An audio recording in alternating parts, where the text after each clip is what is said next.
ऊंचे पहाड़ों के बीच बसे एक शांत जंगल में भूरी नाम की एक गाय रहती थी। भूरी जंगल के सभी पक्षियों में अपनी दया और सहानुभूति के लिए पहचानी जाती थी। वो अक्सर जरूरतमंद जानवरों की मदद करती थी, चाहे भोजन खोजना हो, मदद करना हो या बस उनकी बात सुनना हो। एक दिन जब भूरी तालाब के पास चल रही थी तो उसने पास की झाड़ियों से हल्की हल्की सिसकने की आवाज सुनी। उसने उस आवाज का पीछा किया और टुनटुनी नाम की एक छोटी कांपती हुई चिड़िया को देखा। उस चिड़िया का पंख टूट गया था और वो उड़ नहीं सकती थी। भूरी धीरे से टुनटुनी चिड़िया के पास आई और पूछा, तुम क्यों रो रही हो? तुम्हारे पंख पर चोट कैसे लगी?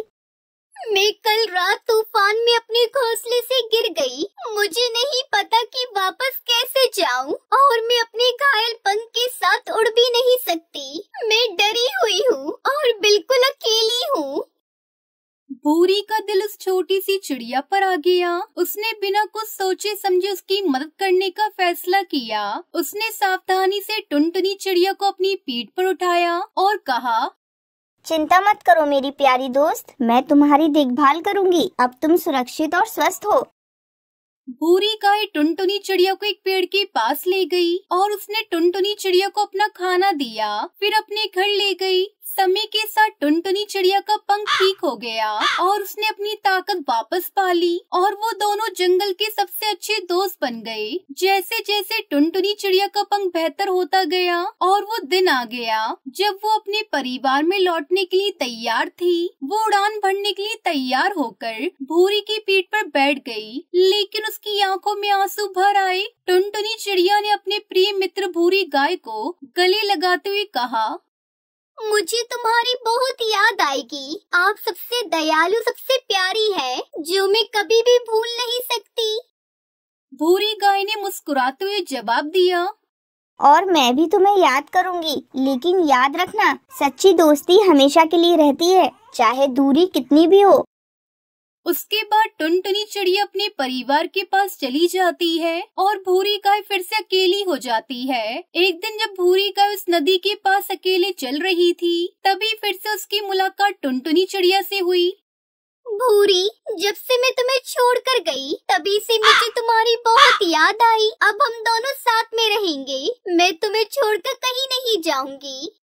भूरी गाय टुनटुनी चिड़िया की बातें सुनकर बहुत खुश होती है। अब दोनों साथ में पूरे जंगल घूमते फिरते।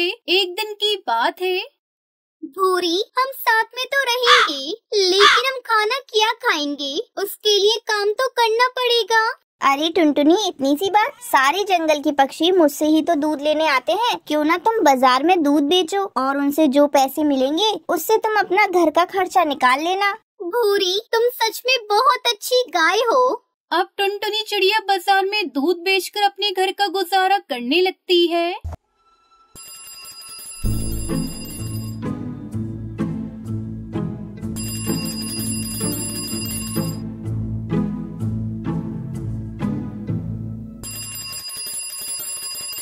टुनटुनी चिड़िया को ऐसा खुश देखकर उसका पड़ोसी कालू को उससे जलने लगता है, क्योंकि कालू कौवा भी बाजार में दूध बेचने का काम करता था।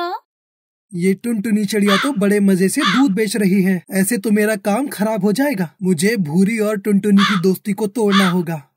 एक दिन कालू कौवा भूरी गाय के पास जाता है और उससे कहता है, अरे भूरी, ये टुनटुनी बहुत चालाक है। देखो, पहले तो तुम्हें छोड़कर अपने परिवार के पास चली गई और जब उसने देखा कि वो कहाँ से खाएगी तो तुम्हारे पास आ गई। इस टुनटुनी से बचकर रहना, तुम तो हो ही सीधी सादी सी, इसलिए ये टुनटुनी तुम्हारा फायदा उठा रही है। कालू, ऐसा नहीं है, टुनटुनी और मैं बहुत अच्छे दोस्त हैं। हम एक दूसरे को कभी धोखा नहीं देंगे। अब तुम जाओ यहाँ से। फिर भी भूरी, गौर करना मेरी बातों पर। इतना कहकर कालू कौवा वहाँ से चला जाता है। वहीं टुनटुनी चिड़िया दूध बेचने में इतनी बिजी हो जाती है कि वो भूरी गाय को भी समय नहीं दे पाती। भूरी गाय मेरे लिए कितना कुछ करती है, क्यों ना मैं उसके लिए गौशाला बनवा दूं? इससे वो बहुत खुश हो जाएगी और फिर वो कभी अकेली भी नहीं होगी, क्योंकि जंगल की जितनी भी गरीब गाय हैं, वो सभी इसी गौशाला में रह लेंगी। फिर टुनटुनी चिड़िया जंगल में गौशाला बनवा देती है और भूरी गाय ये सब देखकर बहुत खुश होती है। टुनटुनी चिड़िया, तुमने मेरे लिए इतना सोचा, ये बहुत बड़ी बात है। अब मेरे दिल में तुम्हारी इज्जत और बढ़ गई है। पता है टुनटुनी, वो कालू कौवा तुम्हारे बारे में बहुत गलत बोल कर गया और मैंने भी उसे समझा दिया। भूरी, ये कौवे तो होते ही ऐसे हैं। इनकी बातों पर कभी विश्वास मत करना, ये तो हम चिड़िया से बहुत जलते हैं। इस तरह टुनटुनी चिड़िया की दोस्ती मजबूत हो गई और फिर दोनों खुशी खुशी अपने परिवार के साथ रहने लगती हैं। भूरी गाय को एहसास हुआ कि भले ही दो शारीरिक रूप से अलग हो जाए, लेकिन उनका बंधन और प्यार अटूट रहता है। वो टुनटुनी चिड़िया को अपने परिवार और दोस्तों के साथ खुश देखकर बहुत खुश हुआ करती और दोनों भी साथ में खूब घूमते फिरते। इस कहानी से सीख मिलती है कि सच्ची दोस्ती की कोई सीमा नहीं होती। ये दया, सहानुभूति और प्यार के बारे में है, जो दोस्त दूर होने पर भी मजबूत रहता है। अरे बेटा टुनटुनी, जल्दी से तैयार हो जाओ। तुम्हें देखने के लिए बड़े घोंसले से कुछ कौवे और कुछ चिड़े देखने आ रहे हैं। अगर उन लोगों ने तुम्हें पसंद कर लिया तो तुम्हें और गरीबी नहीं झेलनी पड़ेगी। तुम राज करोगी, राज। माँ, आप इतना डर क्यों रही हो? आ जाने दो उनको। वैसे भी मैं तो मेकअप करने में इतनी माहिर हूँ, आप तो जानती ही हो। मैं अभी मेकअप करके सुंदर सी बन के आ जाती हूँ। तभी रिश्ते वाले टुनटुनी को देखने के लिए आ जाते हैं। हमारा बेटा कालू कौवा बहुत बड़ी खेत का मालिक है। हमें आपसे कोई दहेज नहीं चाहिए। हमें तो बस एक सुंदर और सुशील सी चिड़िया चाहिए। आप अपनी बेटी को बुला लीजिए। अगर भगवान की मर्जी हुई तो जोड़ी बन जाएगी। टुनटुनी बेटा, इधर आना। जी माँ, अभी आई। अरे वाह, आपकी बेटी तो बिल्कुल चांद का टुकड़ा है। हमें आपकी बेटी बहुत पसंद है। आप जल्दी से अब शादी की तैयारी कीजिए। कुछ दिन बाद टुनटुनी की शादी कालू कौवे से हो जाती है। कालू कौवा टुनटुनी को बहुत प्यार से रखता था। दिन ऐसे ही बीतते गए। एक दिन कालू कौवा अचानक डरा सहमा सा घर आकर टुनटुनी से कहता है, टुनटुनी, हम बर्बाद हो गए। हमारा सब कुछ खत्म हो गया टुनटुनी। अजी, क्या हुआ? आप आराम से बताइए। टुनटुनी, हमारे सारे खेत बर्बाद हो गए। सारे खेतों में आग लग गई है। अब हमारे पास कुछ भी नहीं बचा। अजी, आप भगवान पे भरोसा रखिए, सब कुछ ठीक हो जाएगा। लेकिन टुनटुनी, कुछ ही दिन में मेरी बहन की शादी है। सब जगह कार्ड भी बढ़ चुके हैं। अब मैं शादी के लिए खर्च का पैसा कहाँ से लाऊंगा? मेरे पास तो कोई भी पैसा नहीं बचा है। सुनिए, जो मैं मायके से गहने लाई थी, आप उनको बेच दीजिए। उनसे आपको कुछ पैसे मिल जाएंगे। नहीं टुनटुनी, इतने पैसे शादी के लिए काफी नहीं होंगे। मैं ऐसा करता हूँ, कड़कनाथ सेठ जी से पैसे कर्ज ले लेता हूँ। इतना बोलकर कालू कौवा कड़कनाथ सेठ के पास कर्ज लेने पहुँच जाता है। ये लो पूरे 1 लाख रुपए, और हाँ, ये पैसे मुझे 1 महीने में वापस मिल जाने चाहिए। अगर मेरा पैसा समय से वापस न मिला तो अंजाम बहुत बुरा होगा कालू। इतना सुनकर कालू कौवा पैसे घर ले आता है और उन पैसों से अपनी बहन की शादी कर देता है। ऐसे ही कुछ दिन बीत जाते हैं। अब सेठ जी के आदमी कभी भी अपने पैसे वापस लेने आते ही होंगे, लेकिन मैं पैसे का इंतजाम नहीं कर पाया। पता नहीं अब क्या होगा। तभी कड़कनाथ सेठ वहाँ आ जाता है। ओए कालू, तुझे कहा था ना 1 महीने बाद पैसे वापस लौटा देना, लेकिन तू नहीं आया, इसलिए मुझे आना पड़ गया। ला, अब ब्याज के साथ पूरा पैसा वापस निकाल, और अब ब्याज भी 2 गुना लगेगा। लेकिन मैं पैसे का इंतजाम नहीं कर पाया। मुझे और थोड़ा समय चाहिए। मैं जल्दी ही आपके पैसे वापस लौटा दूंगा। तूने ऐसे ही हमें बेवकूफ माना हुआ है क्या? तू ऐसे पैसे नहीं लौटाएगा। चल, तू अब मेरे साथ चल। कड़कनाथ सेठ कालू कौवे को पिंजरे में बंद कर देता है। हे भगवान, अब मैं क्या करूं? कालू जी को साहूकार के पास से कैसे छुड़ा कर लाऊं? मैं ऐसा करती हूँ, जो मैं मायके से गहने लाई थी वो मैं सेठ को दे देती हूँ। फिर कड़कनाथ सेठ मेरे पति को छोड़ देगा। इतना बोलकर टुनटुनी अपने सारे गहने लेकर सेठ के पास जाती है। सेठ जी, मेरे पति को छोड़ दो। ये गहने मैं लेकर आई हूँ, ये रख लो आप, और मेरे पति को छोड़ दो। बाकी के पैसे मैं लौटा दूंगी। ला दे ये गहने। सेठ जी, मैंने आपको गहने दे दिए हैं, अब मेरे पति को छोड़ दो। कौन से गहने दिए हैं तुमने मुझे? तुम्हारे पास क्या सबूत है कि तुमने मुझे गहने दिए हैं? जाओ जाओ यहाँ से। 1 हफ्ते के अंदर अगर पैसे नहीं लेकर आई तो अपने पति की लाश ले जाना।